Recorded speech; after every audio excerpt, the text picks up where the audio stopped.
The Converted Man here. Dial-in Gous? Refuting Atheism? Question mark? Ah yes, join to be a member. Like his music. Go to his website. And that's it. No citations. Okay, alright. Just making sure before I start. So this is a talk that he's doing about refuting atheism, but not really. He's like actually like, hey, I'm tired of that. I don't want to refute atheism. Like that's not a thing. You know, I just want to find out why, what you believe and why, or what you don't believe and why. That's all. I just want to talk. Maybe we could debate on like how to view the world or something, which is epistemology, I suppose. Yeah, okay. I guess you could debate that. Mine's fairly straightforward and simple, I think. Lay it out for you. I know the rest of you have all heard this, but he hasn't, in case he actually listens to this. So, in order to think that something is true, I need one of the following: empirical evidence, repeatable test, valid and sound argument. If you have the first two, you don't need the last one. You can have any of those, and then I'll think it's true. Okay? Now, by empirical evidence, I mean anything that can be visualized in any medium, not just with the naked eye, but with microscopes, telescopes, any sort of instrumentation that we have. There's a way to visualize phenomenon, like you can visualize magnetic force with some iron filings on a paper with a magnet behind it. There's all sorts of ways to visualize different phenomenon, and that would be good, but it's of that phenomenon. It's not something that points to or hints at. No, it is the thing. It's a visualization of the thing. That's what I'm referring to when I say empirical evidence. And the repeatable test part is important because, well, people can do tricks of all sorts. There's optical illusions, and somebody might appear to pull a rabbit out of a hat. Well, okay, let's be able to examine the rabbit and the hat and make sure that there's no trickery involved, and watch as they pull this rabbit out of a hat. What other containers can they do this? Can they do it with other living creatures? How does this work? Can we x-ray it as they do it, or use some other device to see inside as they do it? Can we watch them do it over and over again in a controlled environment? Can we apply testing to it so that we know that we're not being fooled? Anybody can make a claim.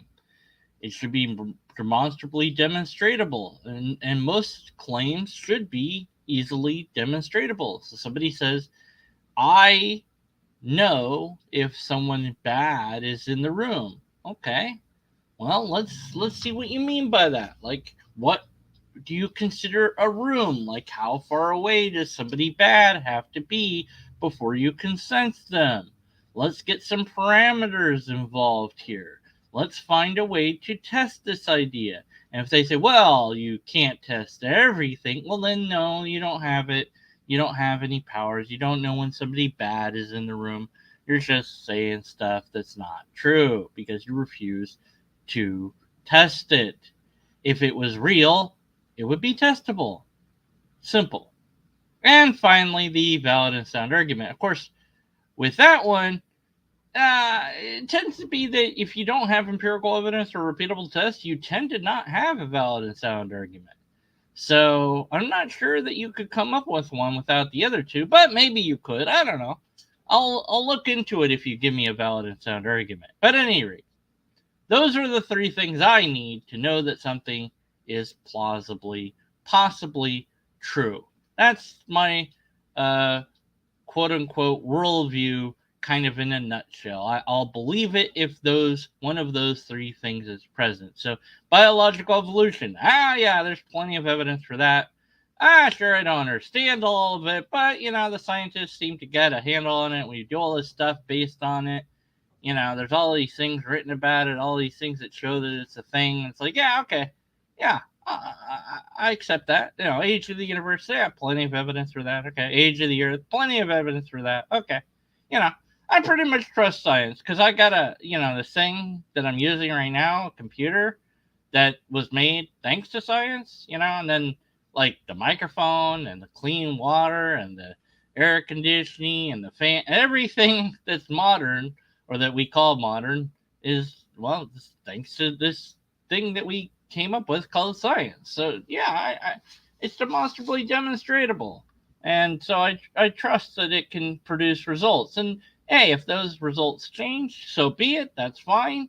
I don't mind that. Hey, okay, we were wrong about that thing. That's cool. We learned something new. Yay! All right, that's it. It's very simple. Okay, now all that being said, let's listen to this guy. I have him on a little bit of a faster speed, just to kind of get through a lot of it, because otherwise we'll be here for 5 hours. We don't want that, right? You want a quick video. That's not gonna happen. Hey guys, hope you're doing well. It's pretty late, but I thought I would do a stream for members quickly because there's a topic that's been on my mind pretty much all day. I got a comment on one of my videos, on my recent video actually, where I talked about the hiddenness of God with a gentleman named Mike Willenborg, and I kind of expected there to be, I don't know, just comments or viewers that would take issue with some of the stuff we said. And as I was preparing the topic, as I was preparing the questions I was going to be asking Mike, I already anticipated a comment that would say something along the lines of, well, the reason God's existence isn't obvious is because there is no God. Well, that is certainly a plausible explanation. This whole divine hiddenness thing is from my perspective hilarious. You've come up with a name for the fact that you don't have evidence for this thing, and you wrap it in this nice package, divine hiddenness. How about no evidence? Let's just call it what it is. No evidence. Got it. Why is there no evidence for this thing? Well, because this and that and the other thing. No, I don't know. Maybe because it's not been discovered yet, or that it isn't even a thing. It's something that exists only in the mind. It's something that doesn't exist anywhere other than a concept that we've come up with, like Jar Jar Binks. Jar Jar Binks fake thing isn't real. You can look at him, you can hear him, you can watch him, you can talk about him, you can draw him, you can tell other people about the great Jar Jar Binks, but nonetheless, he's not real, and you can hate or love him or feel nothing about him, and he's still not real. So yeah. Anyways, all right. And it just seems okay. So I knew that comment was coming, right?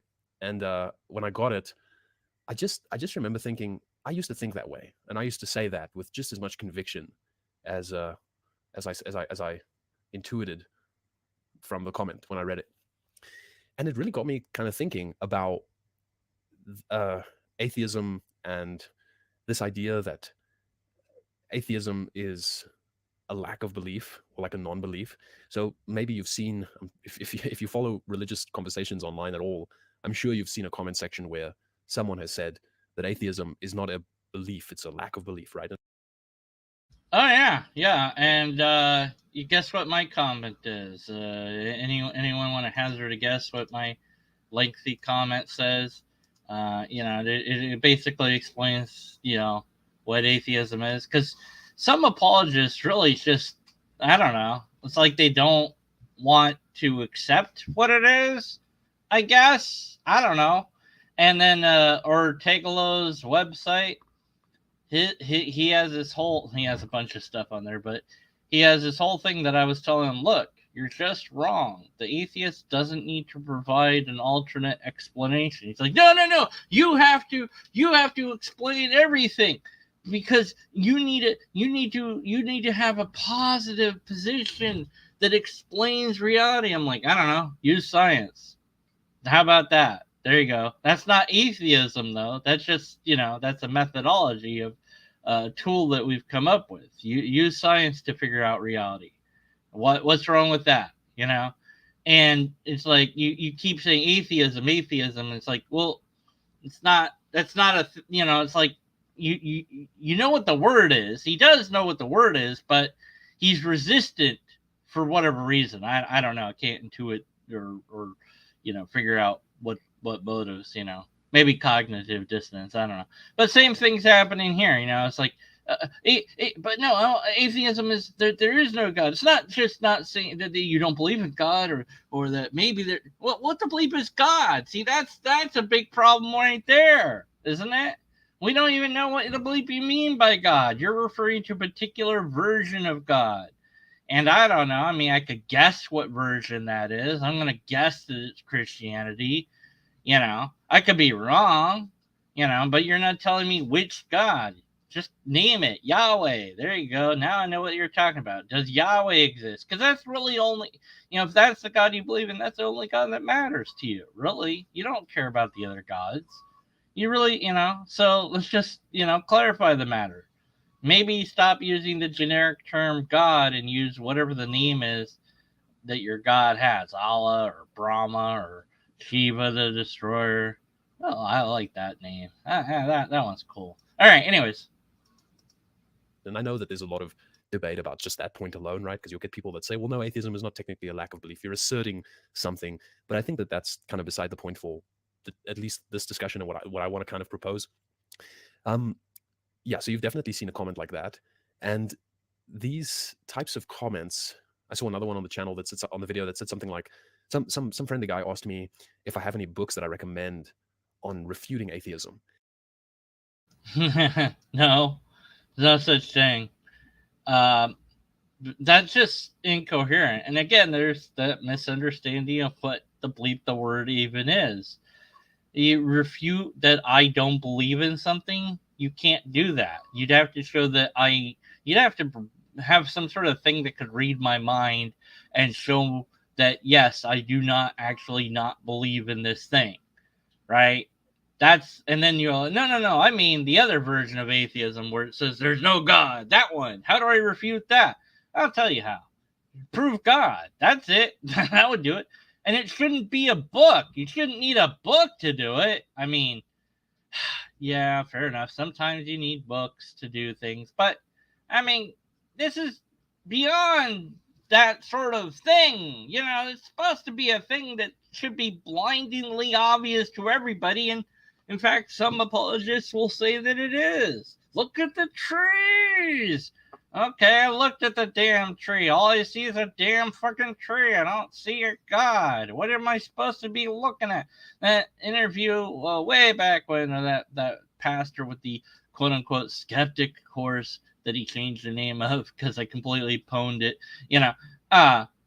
said, look around. And I'm like, okay, I look around. What am I looking at? Well, don't you see that everything around you is designed? I'm like, yeah. Well, there you go. What does that prove? Everything around me is designed. Oh, look at the outside. Oh, look at the trees, you mean? Yeah, that's not designed. And what's your point? I was like, it's a stupid, just non-thing, right? So the only way to show that there is a God is, I don't know, just show God. Whatever that is, just demonstrate it with, I don't know, empirical evidence, repeatable test. But apologists, theists, broadly speaking, have never offered that. I say broadly speaking because maybe somebody somewhere did and I just missed it. But, I guess then all you guys and gals and robots in the chat also missed it because, I mean, about 5 people, 6 people, whatever. But still, you'd think one of us would have known, hey, this dude, Joe, he found God. God was hiding under a rock in California. Oh, okay, cool. This is what God looks like. Here's a picture and video of it. Well, that's a weird looking thing. Yep, that's what God is. Okay, cool. All right. Well, we've solved it. God's like, hey, guys, what's up? And we're like, oh, my, what are we doing hiding under this rock in California? I was afraid that somebody would step on me. Aren't you God? Yeah, but, I mean, I took this form so I could interact with you. Why do you have such a high-pitched, annoying voice? Fuck you. Oh, God's road. I'm squishing you, God. No, I don't. And then the reality stops existing because he killed God. Way to go, atheist. Wait, what am I talking about? And somebody commented and said to him, well, you can't refute atheism because atheism is not a belief, it's a lack of belief. And honestly, my response, the comment I said to that guy was, like, why are we okay, let's grant that, right? Let's just say atheism is a non-belief. Atheism is a lack of belief. And therefore, if you want to follow the logic of the commentator or the commenter, okay, well then you can't really refute it because it's not something you can refute. And I actually am at the point where I kind of want to say, okay, why are we arguing non-positions? Why? Okay, so my comment that I left that's rather lengthy that I'll probably just read out because whatever is that I say well, the only way to refute atheism shows it's the least one God. The evidence should be the same sort of evidence we have for everything else. Atheists do not hold any burden in atheism. It's not a worldview.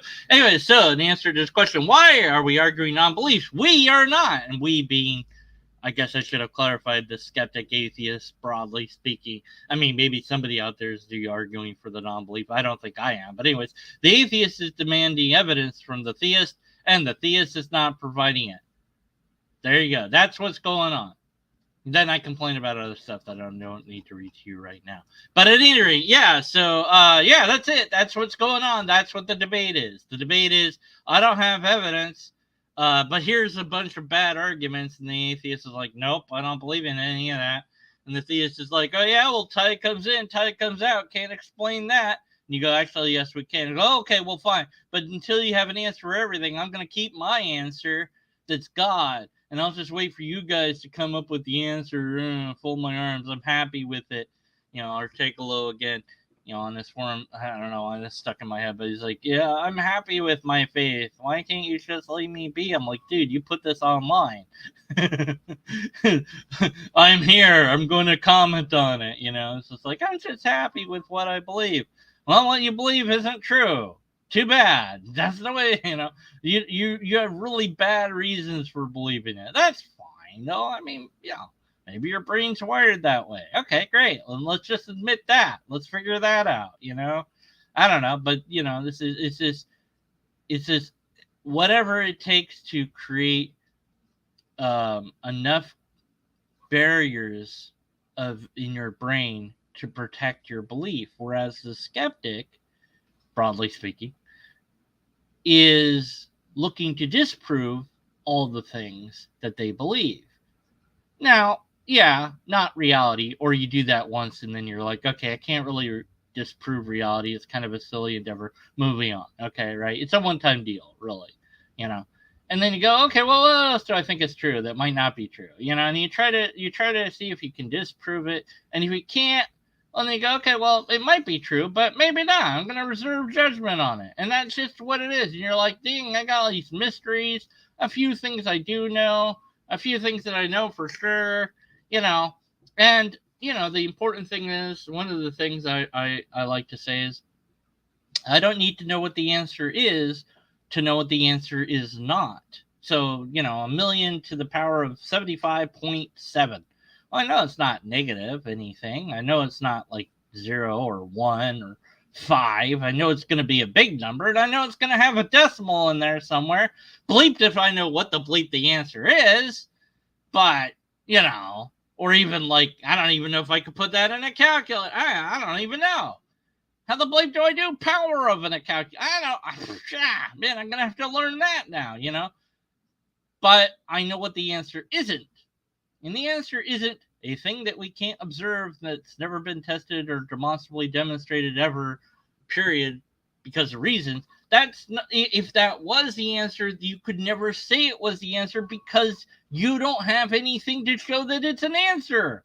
That's the problem. That's the discussion. That's what's going on. You guys don't want to uphold the burden of proof, and we're saying, hey, look, we'll believe the moment you prove it. So, on this live stream thing that I'm doing now, I put in the little description, I'm like, I don't want to debate. I just want to talk about stuff. I don't want to prove any. What the hell did I put now? I don't remember anymore. Whatever. You can read whatever I wrote. Why are we arguing non-beliefs? Why are we What? arguing no things? It's, first of all, kind of strange to me when somebody argues for a non-position, right, by their own admission. And I think, well, what I said to the guy was like, instead of worrying about refuting people that say this is a non-position or this is a no thing, it's a non-belief, it's like, rather understand the building blocks of your beliefs. Rather begin building something as opposed to arguing a no thing.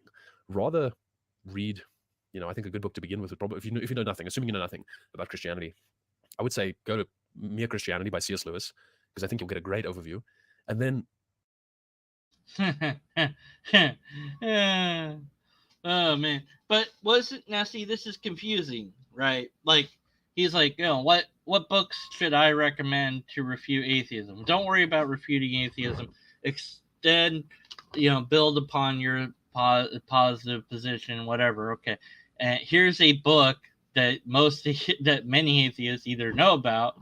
I'd say, I don't know if you've read it. I'm not gonna read. I don't care what the bleep C.S. Lewis says. Screw he wrote fiction. Why should I care what this guy says? I know about Christianity. I know about it. It's just assumptions like, you poor atheist. You've never heard of Christianity. You should read this book and this book and this book. And it's like, okay, great. What books have you read about atheism? Oh, well, I mean, look. You want to understand my position? No. I don't want to understand your position. I want you to justify your position, and telling me books that explain what you believe isn't doing that. Okay, give me the book that points to the empirical evidence repeatable test. Oh, we don't have that book. Why not? Because go a few years back in your reading and read Orthodoxy by Chesterton. And what both those two books have in common is that they're not trying to argue non-positions. They're actually proposing to you a positive view of the world. And when I say positive, I don't mean optimistic or happy. I don't mean positive in that sense. I just mean that they're actually providing you with a view of the world as opposed to a non-view, as opposed to an absence of something. They're trying to give you something through which you can perceive the world around you, and something that can guide your actions and guide the way you think about things. Oh, I need somebody to tell me how to think. It's really difficult. So I just wish somebody would come along and tell me what to think and do. Oh, this guy claims to be a guru. I'm going to follow them. That's how cults start. That's why it's called a free thinker, the advantage of non-belief in, I guess religion, broadly speaking, God, supernatural, any of these claims, psychic powers and ESP, extrasensory powers, and aliens that have visited Earth that the government is keeping secret, but they totally let the guy talk about it. I love that, by the way. That's a tangent, but the guy, they're spending all this time and energy talking to this guy. He's like, well, I talked to a guy that you can't talk to that totally told me that there's proof for the aliens. Yeah, that's nice. Good story, bro.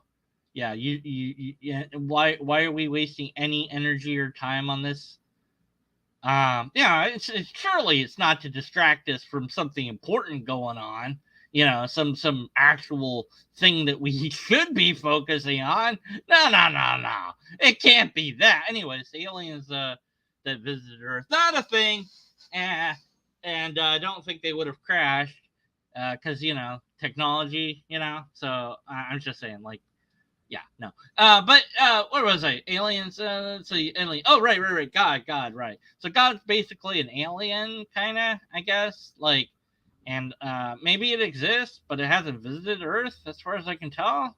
And if it did, then it did it in a way that it appears similar to every single religion out there. Or our religion's different. Yeah, every religion says that. But, at its core, it's like, hey, look, why does this river flow? Well, there's a lion that has its mouth open, and its drool is filling the water, and that makes a river. Where's the lion? Way down the stream, way upstream. Oh, okay.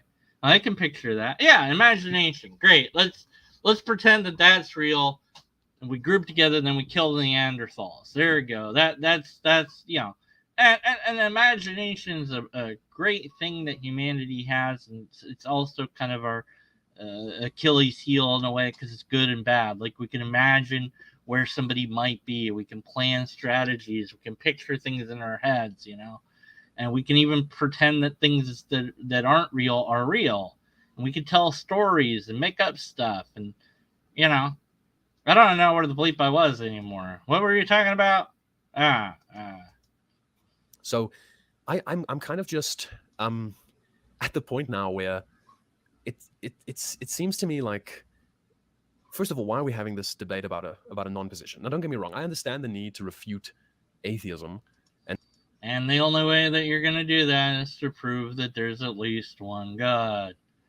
We're waiting. We've been waiting for, not me personally, but atheists have been waiting for that for a long time. And other religions have also been waiting for you to prove that your God is true and that their God is not.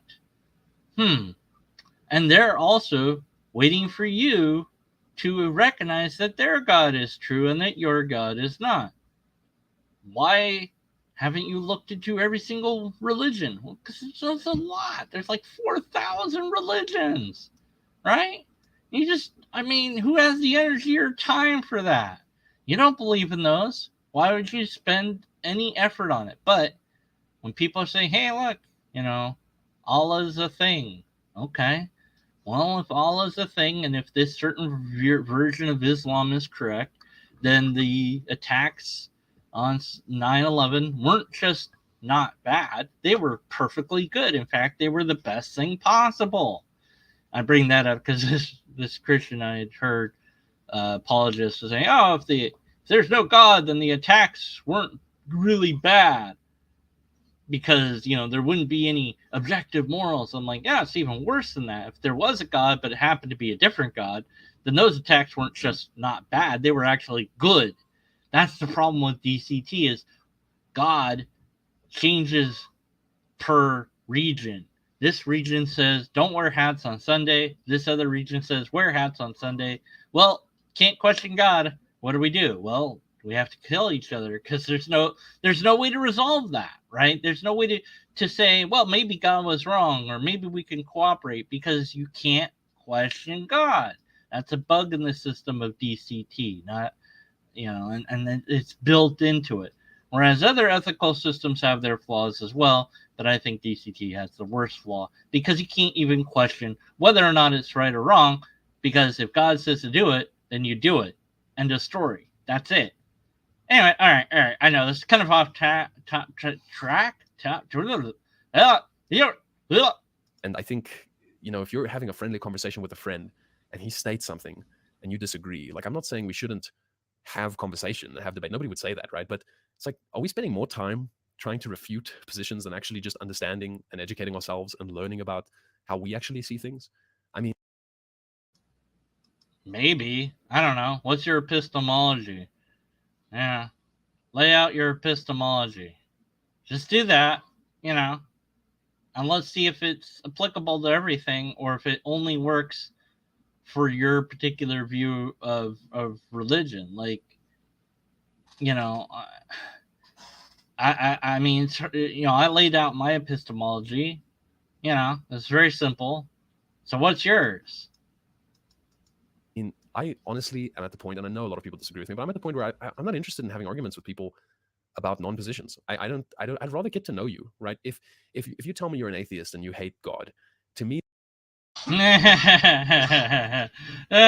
Come on. Who says that? Really? Come on. Who says that they hate God? I don't care. But look, again, Jar Jar Binks. I hate Jar Jar Binks. I just despise him as a character. Don't like him. Steps on poo. He says silly things. He's dumb. should have turned out to be the Darth thing, but I guess Lucas chickened out or whatever. Anyways, whatever. I hate the character. Hate the prequels, in fact. I hate all the new Star Wars too. You know, I like the original Star Wars where incest was on screen. Where Leia got laid. No, I mean where Jabba the Hutt, the bikini. No, wait, I mean the interesting place to take that conversation is not a list of deductive arguments about why I'm right and you're wrong. To me, yeah, screw logic. I just want to talk about stuff. Nah, I don't want to debate anything. Just I want to understand things, and I don't want to debate anything. That's hard. I don't want to prove anything. The interesting place to take that conversation is, have you always felt that way? How did you come to that position? Or non-position, however you want to call it. How did you get to the point that you would type that into a comment section? Like, well, in the response to my own little comment at the bottom there, I said, hey, if you really want to know why I'm a skeptic, you can buy my book, Caught Between an Infinite Hope and a Finite Despair, and then read that book. There you go. If you really want to know, you can probably find people's deconversion stories on their channel. There's a whole thing. Oh goodness, Ally. Oh, what's his name? But he interviews people on their deconversion stories all the time, and his name is slipping from my brain. Please, somebody tell me what it is. What is it? Oh, come on, YouTube. Well, you know who I'm talking about. You know who I'm talking about. Who am I talking about? Neil the 604 Atheist. That's it. Thank you. My brain did not want to do it. And Nitty coming to the rescue. Yeah, the 604 Atheist. Yeah, that guy. So that's the whoopsie. That's the guy. That's the guy. He interviews people and gets their deconversion stories, right? So, you could go check that out if you were really interested in finding out why people deconvert. And I'll tell you this, if you did that, right, and you had pen and paper or notepad on the computer open, and you were to write down the broad reason why they don't believe, you'd probably find that most people don't believe because of evidence. What is your background? How do you see things? Instead of trying to debunk or refute your view, why don't you first tell me what your view is? Because up until this point, you've only told me what you don't believe in. And so I think I was just trying to share honestly with the commentator how I feel about this. It's like, if you're asking me for book recommendations to refute atheism, I think atheism is so 2006, man. Get with the times. Let's have a conversation about actual positive. And again, when I say positive, I don't mean happy, or I just mean in the. Oh man, theism is so first century, man. Come on, get with the times. It's today's date. Get with the times, man. What the it's so old. I'm tired of it. Now, I just to let you know how atheism's been around a lot longer than 2006. Anyways, it's just a weird thing to say. It's so outdated. Yeah, theology. I like only new theology. The theology that even New Age, that's too old school for me. I want something that's been invented a few days ago or something. I don't know. Just throwing something out there. I don't know, the lobsterist, for example, as a wild idea. There you go. There's something that's been invented recently as a religion. Sure, nobody follows it yet, but you could be the first. Anyways. I don't know, philosophical sense, but an actual position, an actual view, an actual living view of the world that you can use. So let's have a debate about that. We're all huddled in a circle debating the filioque, and we're debating papacy and the infallibility of the Pope, and then someone comes along and says, well, God isn't real. It's like, okay. The infallibility of the Pope? Why would you debate that? That's stupid. Of course he's a human. Of course he's fallible. Okay, I guess you're Catholic. I don't know if you're Catholic. I don't know. Such a weird position. That's a full stop. We're interested in commas. We want to keep the conversation going. We want to learn more about this, because if there's even a 1% chance that God is real, then it's the most important 1% chance that there is. All right. Do I have to pull up the William Lane Craig thing?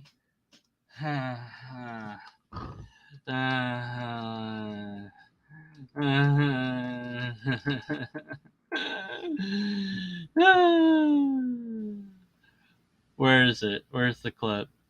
Well, you guys know what I'm talking about. If there's just a 1% chance that this is true, far from raising the bar on the evidence, lower the bar, because it might be true.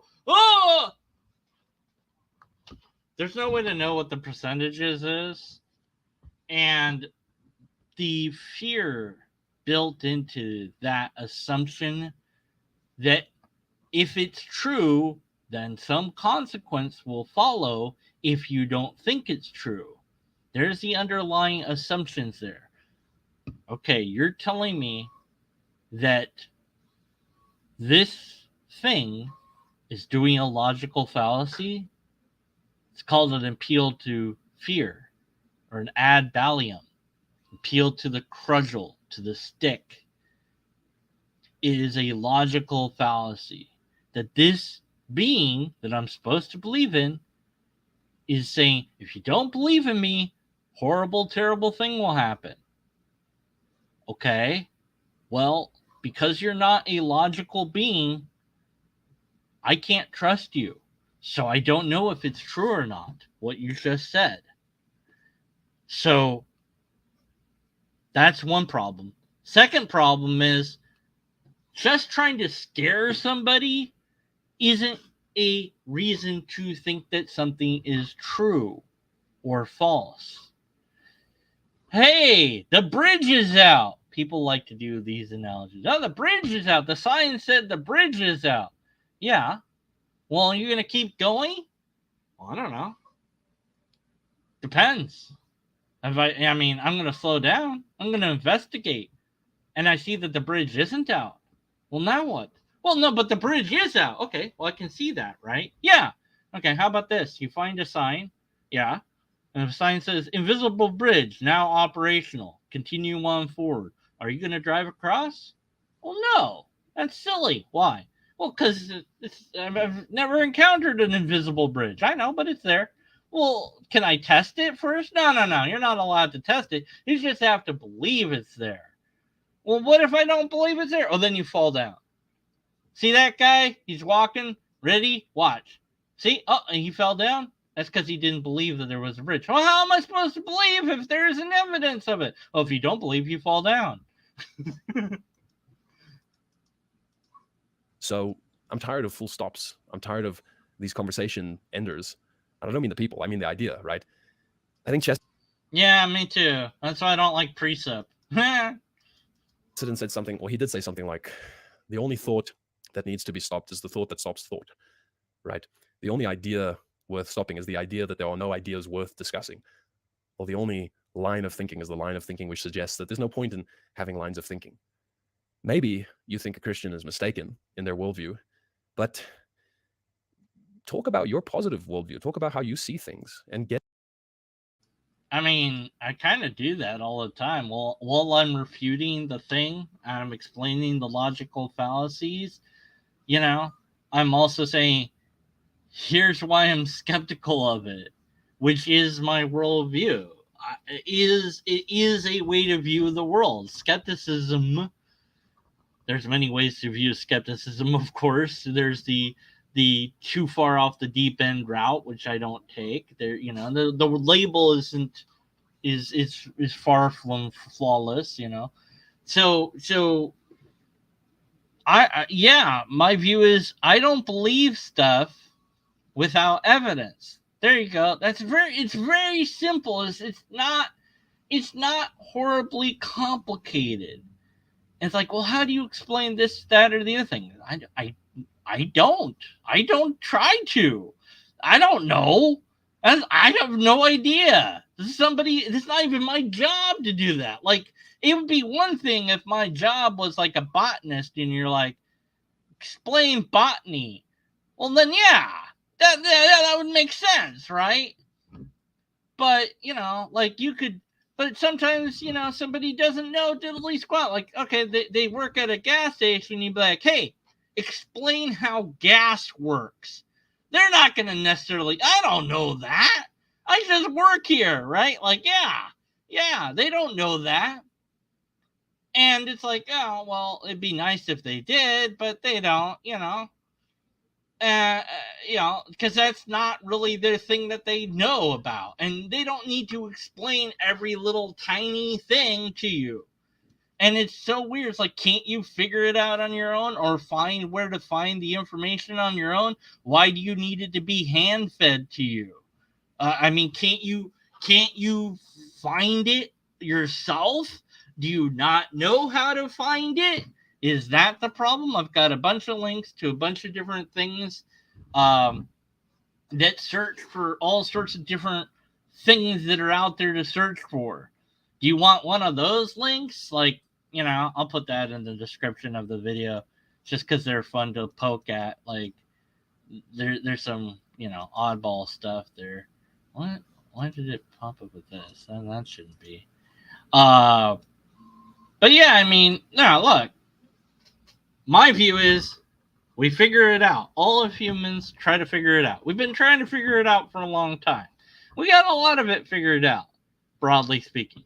But some people don't like what we figured out. And so they say, no, that's not true. And you go, no, yes, it is.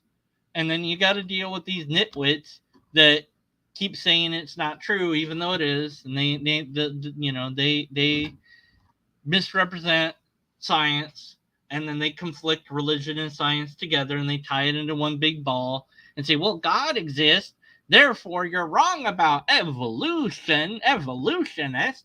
Well, evolutionists, we're all rocks. Yeah, okay, we came from rock. What's your point? Aha, you made it. Yeah, we're from minerals. What's your point? Maybe that's where some of the stuff came from, is from minerals. I guess that's a rock. Happy? Yeah, well, I'm not from a rock. My monkey is not an ancestor rock. What? My ancestor is no monkey. What? Say it again. Say it one more time, I dare you. And then you aim the gun at them, like in that movie where the guy said that line.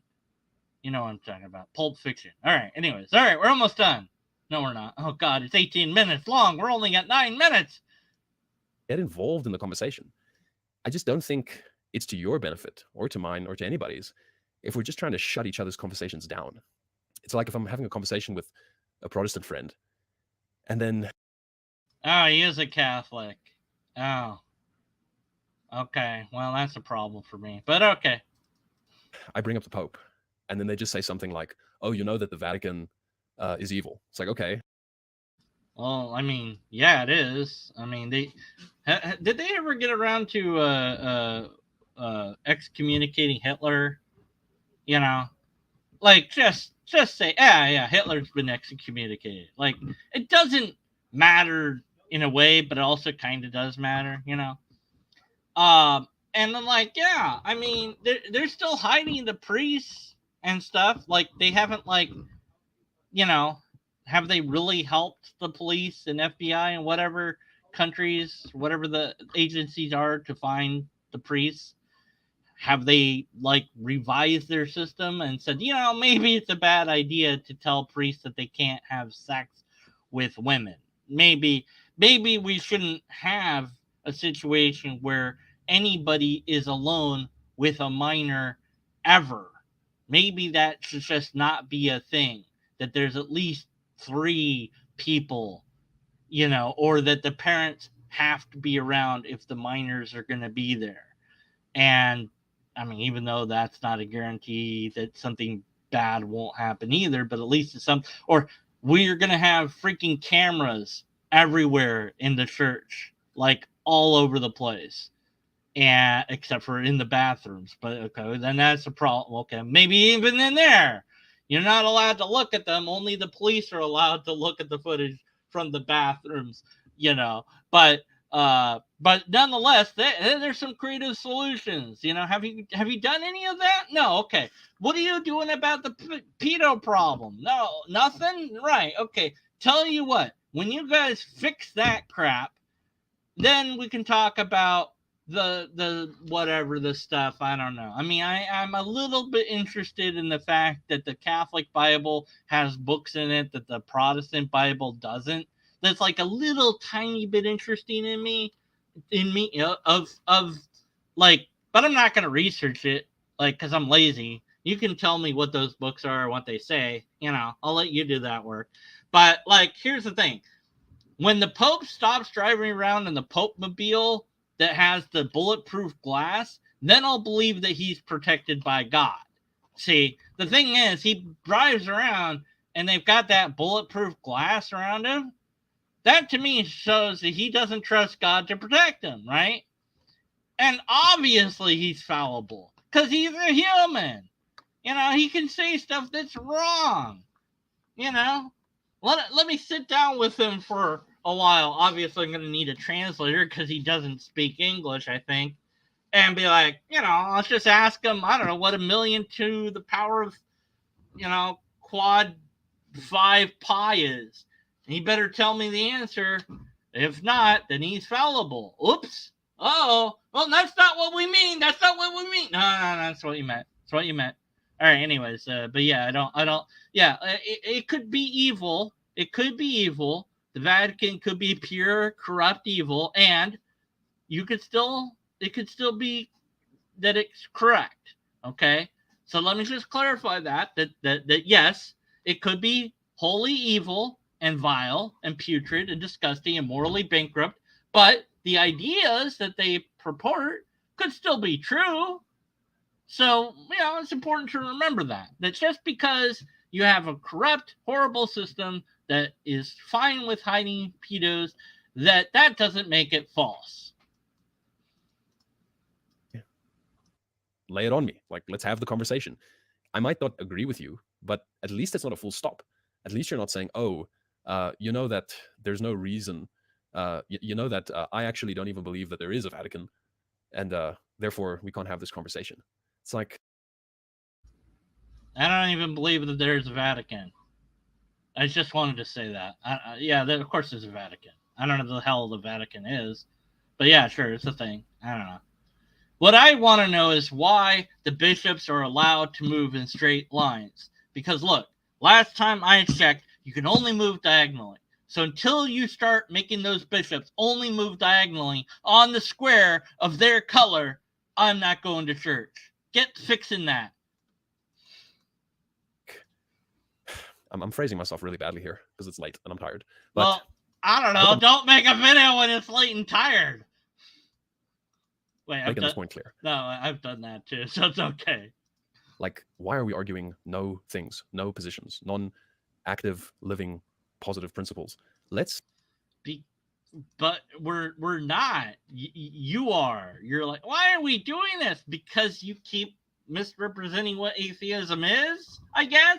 You keep misunderstanding what atheism is, I suppose. I don't know. We keep explaining to you, here's what it is. Oh, yeah.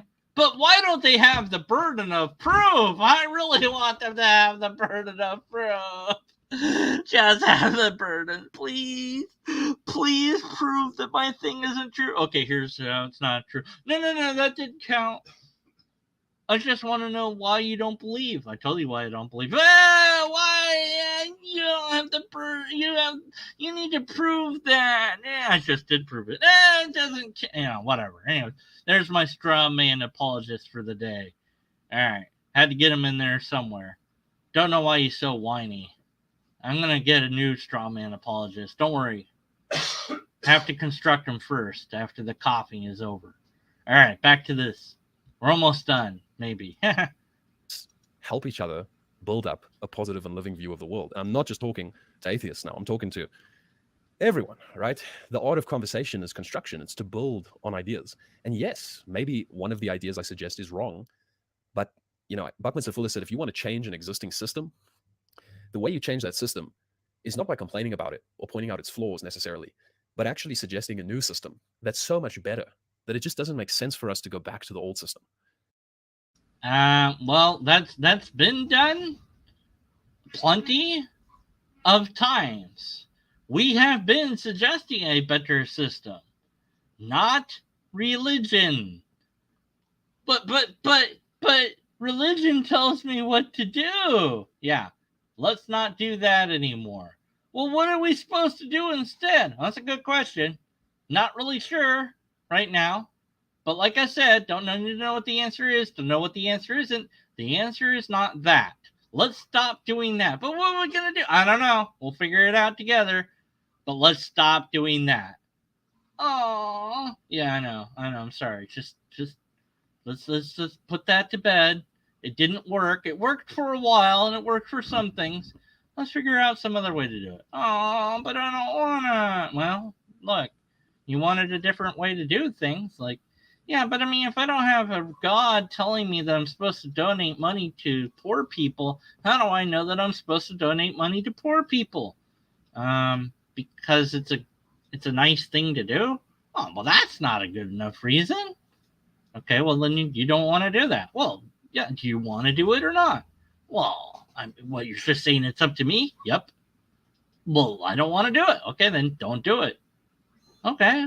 Well, what else do I not need to do? I don't know. What do you want to not do? I don't want to pay taxes. Okay, you can do that. Really? Yeah, you'll go to jail. Oh, well, that's not fair. Yeah, I don't know. You can change the laws, though, maybe. It's kind of difficult and complicated, but you can try. Oh, how do I do that? It's complicated. Here's how to do it. Here's where to start. Okay, there you go. Then you can be a politician or something, lawmaker, whatever. Go do it. Go, go, go. I don't want to do that. Okay, complain about it then. Oh, okay. Virtue signal online. Yeah, that doesn't work. Yeah. Oh, right. Protest. Well, that doesn't really work unless you follow Martin Luther King's strategy. And even then, not a guaranteed success, but worked once, worth trying again. Haven't seen it tried again in a while, so still waiting for a protest to do that. Most protests, they last for a while, then we forget about them and move on. And even the protesters seem to have forgotten what the bleep it was. You need a coherent. Oh, look, I'm off topic, but look, you need a coherent protest where the message is clear and we know what to do or not to do, and you have demands that need to be met, and then the demands are coherent but negotiable, and then whatever they do, and they do the thing, and then things get changed, and sometimes that works. But protest should be the last option. You should try everything else first, like letter writing campaigns or emailing campaigns, calling campaigns.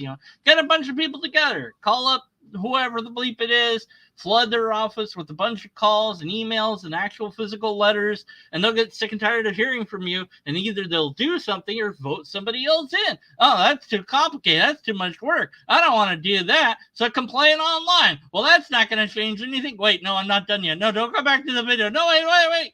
And when I teach classes on management, this is the first thing I tell junior managers is like, if you get to a new workplace and there's a system or a policy in place that you don't like, the way to change it is not to complain about it and to argue about it and to say, well, I don't believe in this current system we're adhering to. That's not going to change anything, because at a lot of companies, they'd rather have a bad system than have no system. They'd rather have a poorly run leadership. They'd rather have a leader that's kind of bad than a purely anarchic, everybody's your own leader system. Well, yes, businesses are typically hierarchies, and the way that things are done sometimes is just plain stupid. I'll give an example from way back when. I was doing file clerk at a summer job, and we all know how to file alphabetical or numbers, right? That's it. That's like it. I don't know of another way to file stuff other than that. I mean, by color, by the color wheel, maybe okay, but there's some system, right? So I go to the other office that's like across the way from us, and they give me all these things, these folders. I'm like, okay, And I'm like, this file cabinet doesn't have any labels. Not A, B, C, 1, 2, 3. How do I file this? They said, look through it and figure it out. I'm like, huh? Okay. So I'm looking through the first cabinet, the first drawer there. It's not alphabetized, it's not by numbers, and I've seen absolutely no patterns. So I asked again, how is this done? They said, oh, you just put it in there, how it's done. I'm like, well, how is that? Can you please explain the system of this particular filing cabinet to me? Because it doesn't appear to have one. Let's just do it like it's been done before. Well, how is that done? Look at it. Okay, I'll look some more. And I'm looking through every single drawer trying to find any pattern. And I'm like, well, it's been an hour or so that I've been doing this. I'll ask one more time. So I did. And they said, well, let's just put them in there.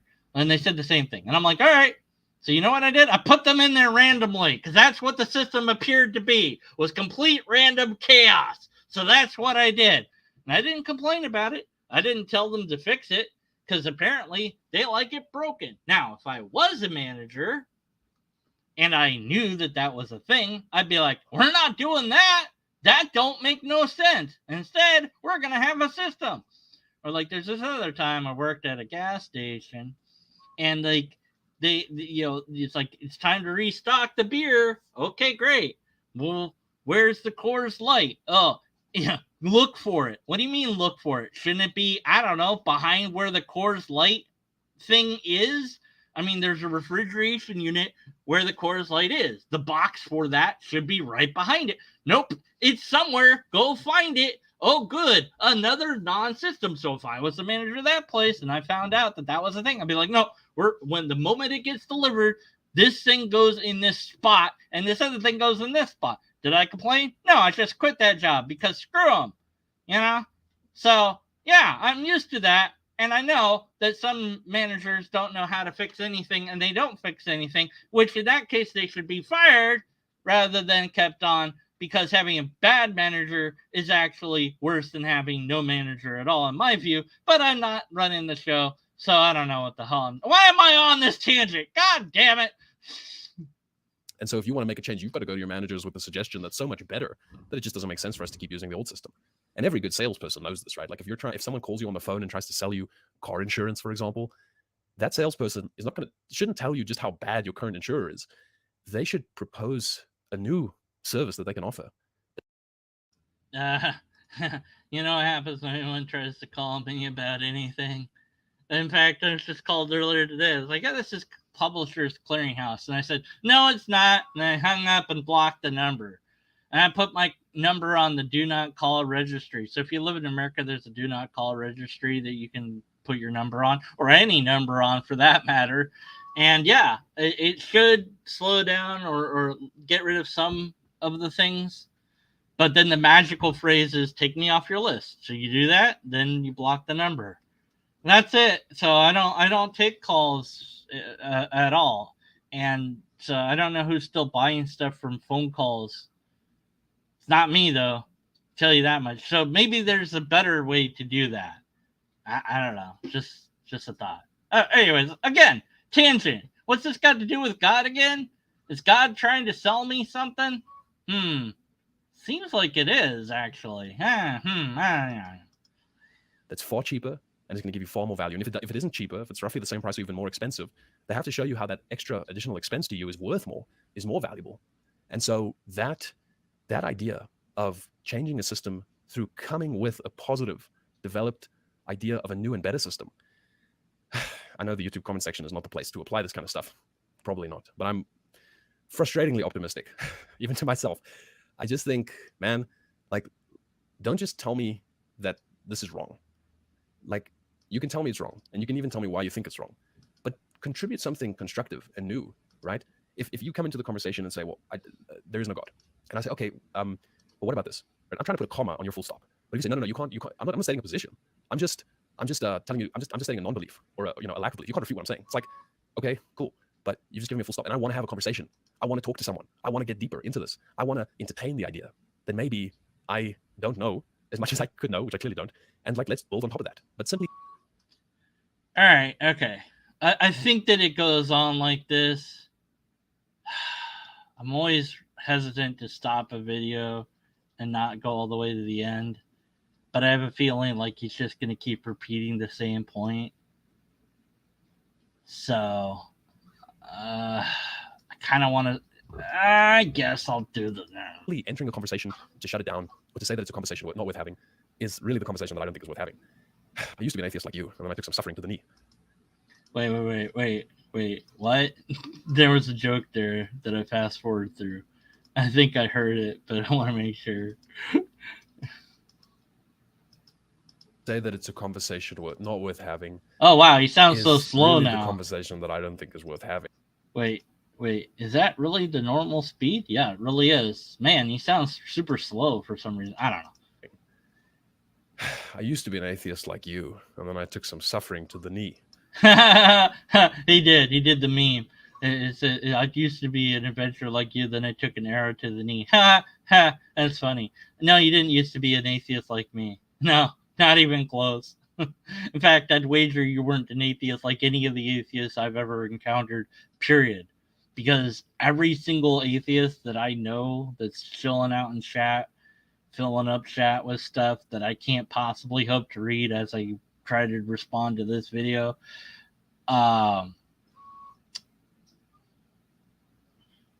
yeah, none of them would be a Catholic. Not a single one of them. They'd never become a Catholic unless God was demonstrably demonstrable. The same way that everything else is demonstrably demonstrable, that is a thing that can be demonstrably demonstrated.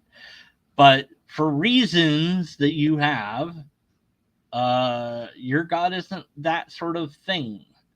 And so the sort of atheist that I know and the sort of atheist that I am, nah, you weren't ever like us, because you would still be an atheist if you had been, because you got nothing.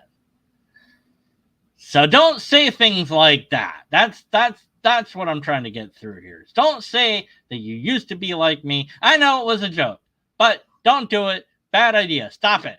Don't do that again. All right, back to the video. We're almost done. Go faster. Here we go. So, yeah. Anyway, guys, I just wanted to share some of that with you. I know the beginning is... that's the wrong way. Members, but I think I might just share this with everyone, because it's very possible. You're sitting there right now, you're like, Mandolin, you're so wrong on this. You're so mistaken. No, I didn't say that. But I could. Mandolin? What? Dialin? I don't know. Whatever. Good. Give me a comma. Continue the conversation. Let me know what I'm seeing wrong. I actually do read the comments. I do try and respond. Let me know, right? All right. But add to the conversation. Yeah. Acknowledge, especially when you're trying to have dialogue, right? Build on a conversation. Right. This is just basic communication. Yeah, okay, basic, I got it. All mutual, right. Just stop. Yeah, okay. Yeah, I got it. Please stop repeating yourself. I've also entered conversations and shut Oh my goodness. I've also done that, right? So I'm not trying to I get it. label a specific group it's the same thing. as bad. And stop I don't think all atheists are like that. Oh my word. Certainly not, right? I get to the point. That specific end the video. really got me thinking about it. Stop saying the same thing over and over again. Right. So take what I'm saying. I want to be done. Interpret it as you will. I ask for your charity. I'll try and be charitable to you in the comments. Are we arguing non-positions? Are we arguing nothings? Yes. No. And, what? How do we actually build more constructive conversations? I don't know. Because I mean, this is not just with non-believers. This is a problem.